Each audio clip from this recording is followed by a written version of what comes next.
نقل فرمائی ہے. مثنوی کے اشعار میں نے پہلے بھی آپ کو سنائے تھے. آج بھی کوئی اشعار فارسی مثنوی کے سماعت فرمائیں. اللہ والوں کی شان دیکھیں.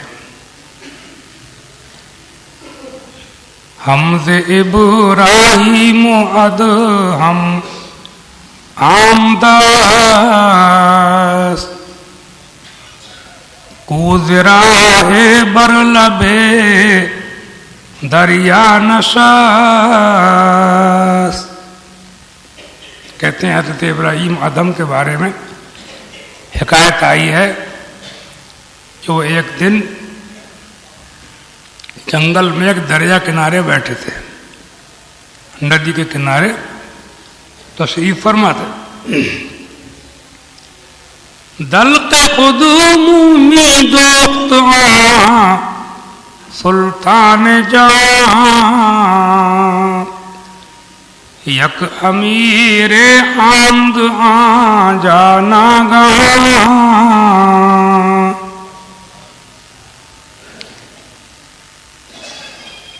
دل کے خود می دوختاں سلطان جہاں, دریا کنارے بیٹھا وہ اپنے من کا راجا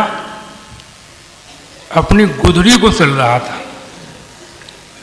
گدری پھٹ گئی تھی,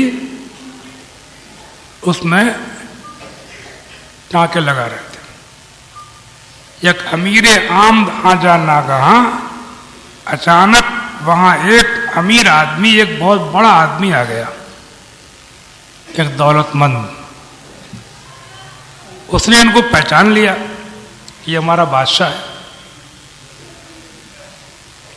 ہمارا سلطان ہے, ہم پر حکومت کرتا تھا. اور اپنے دل میں سوچنے لگا کہ ترک کر دو ملک حاف تقلیم را, ترک کر دو ملک حاف تقلیم را, می زند بردلق سوزن چونگدا. افسوس کرنے لگا انہیں کیا ہو گیا ہے کہ ترک کر دو ملک حف تقلیم را, کہ 7 علاقوں کی بادشاہت چھوڑ کر کے می زند بردلق سوزن چونگدا, یہاں جنگل میں ندی کنارے بیٹھے ہوئے اپنی گدری سلنا ہے فقیروں کی طرح. افسوس کرنے لگا. اس نے انہیں کبھی تخت پر بیٹھے دیکھا تھا, دربار لگائے ہوئے شاہی محل میں. آج وہ انہیں گدری سلتے دیکھ رہا تھا جنگل میں دریا کنارے. دن میں کئی کئی پوشاک بدلتا تھا, آج وہ پھٹی گدری کو سل رہا تھا, تو بھی اپنے ہاتھ سے. امیر کو افسوس ہوا. شیخ واقف گشت از اندیشہ عشق, شیخ واقف گشت از اندیشہ عشق, شیخ مثل شیر دل آبیشہ عشق. مولانا روم فرماتے ہیں کہ شیخ ابراہیم ادہم نے اس کے دل کی بات کو جان لیا کہ کیا سوچ رہا. شیخ مثل شیر و دلہا بے شاش فرماتے ہیں شیخ کی مثال اس شیر کی طرح ہے جو جنگل میں آزادی سے گھومتا ہے. ایسے ہی اللہ والا جو ہوتا ہے, کہتے شیر جنگل میں گھومتا ہے, ایسے اللہ والا لوگوں کے دلوں میں گھومتا ہے.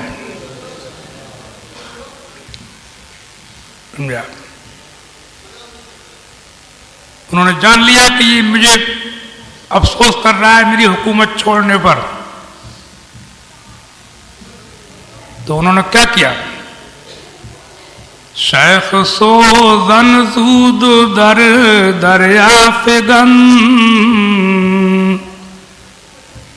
شیخ سوزن زود در دریا فگن, خواست سو زن با آواز بلند, شیخ نے جب یہ سمجھ لیا کہ یہ مجھے نادان سمجھ رہا ہے، میں نے حکومت چھوڑ دی جہاں گدری صلی اللہ علیہ وسلم بیٹھا ہوا، تو شیخ سوزن دودھ در دریا فگن، شیخ نے اپنی سوئی جس سے وہ سل رہے تھے دریا کے اندر پھینک دی، ندی میں پھینک دی. خاص سوزن رب آواز بلند، پھر زور زور سے کہنے لگے میری سوئی لاؤ، میری سوئی لاؤ. وہ امیر آدمی کھڑا ہوا سوچ رہا ہے کہ یہ کیا ہوا، ان کی عقل بھی ماری گئی ہے، میں نے کچھ کہا تو نہیں تھا. سوئی دریا میں پھینک دی، اب دریا میں جو سوئی چلی گئی وہ کیسے مل جائے گی؟ پتہ نہیں کس سے کہہ رہا ہے میری سوئی لاؤ، میری سوئی لاؤ. وہ یہ سوچ رہا تھا، اور اس کے بعد اللہ کی شان، اللہ والوں کی کرامت. 100,000 ماہیے للہ،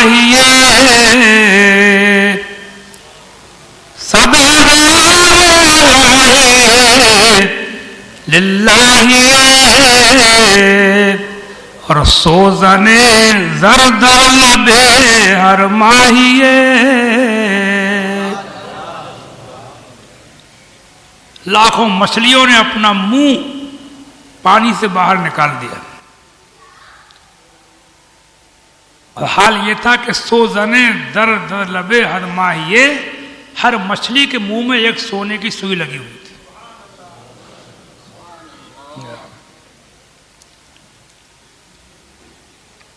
اب وہ امیر آدمی جو تھا وہ بھونچک کر رہ گیا، وہ حیرت میں پڑ گیا کہ یہ تو بڑا عجیب معاملہ ہے. بے شمار مچھلیاں سونے کی سوئی منہ میں لگائے، انہوں نے ایک آواز لگائی تھی میری سوئی لاؤ، تو لاکھوں مچھلیاں منہ میں سونے کی سوئی لگائے ہوئے گویا کہ یہ بدزبان حال کہہ رہی ہیں کہ لے لیجئے، آپ لیجئے. سمجھے آپ؟ اور حضرت ابراہیم ادھم نے جب وہ مچھلیوں کے منہ میں سونے کی سوئی دیکھی تو انہوں نے کیا کہا؟ اللہ کی طرف متوجہ ہوئے. گفت الہی سوزن خود خواستم، گفت الہی سوزن خود خواستم، دادائے فضلت نشان راستم.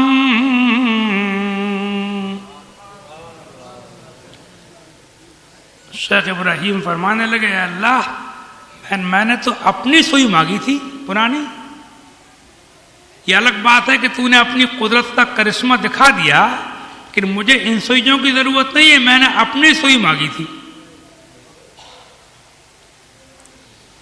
اب دنیا دار لوگ ہوتے اپنے جیسے تو سونے کی سوئیاں جلدی جلدی منہ سے کھینچنا شروع کر دیتے. سمجھے آپ؟ بات تو مچھلیوں کو بھی کھینچ لیتا. خدا والوں کی شان سبحان اللہ، مرتبے بھی ملتے ہیں تو ایسوں کو ملتے ہیں.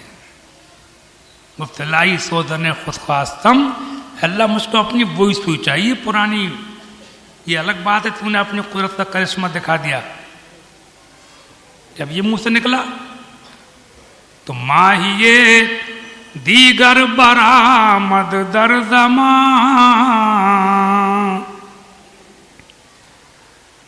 ماہیے دیگر برآمد در زمان، سوزنے اورا گرفتہ در دہان.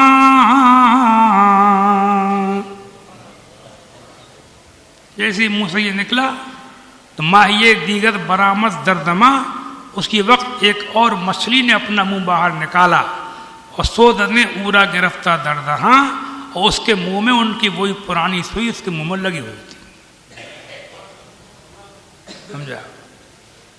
جیسے انہوں نے کہا کہ مجھے اپنی سوئی چاہیے، یہ نہیں چاہیے، ایک اور مچھلی نمودار ہوئی اور ان کی سوئی اس کے منہ میں لگی ہوئی تھی.